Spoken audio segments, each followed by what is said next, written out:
Father's Day sa inyo lahat po. Ang sa akin naman po, bago po nag-ano ang asawa ko, huwag kang aalis sa CFC. Dahil nandiyan ang biyaya at pagpapala na maging maganda ang ating pamilya.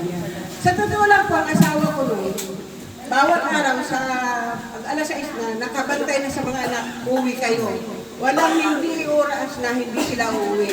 Pag oras ng alas 6, magdadasal kami. Natuto kasi siya sa pamagitan ng aral at turo dito sa community ito.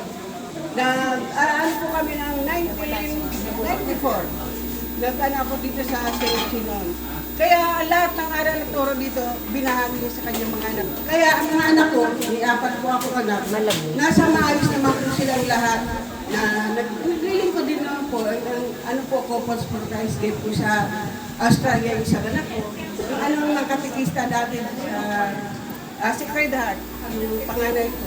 Yung mga ano naman po, ano naman po ng simbahan din. Kaya lahat naman po sila nasa ibang bansa na po. Ang naiwan lang sa akin yung puso ko, pero nagtatap naman po siya dahil siguro binigay ni God yun dahil para alagaan din ako ng mga anak ko. Kaya pag layas ko po sa kanila galing lahat ng biyaya na siya pamakita ni Lord, binigay sa kanya lahat ng biyaya nito.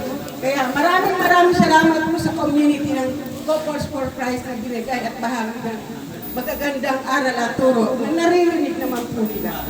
Pag nag-household kami, naandun pa mga anak ko. Kaya yan, yun po, maraming salamat po sa CFC.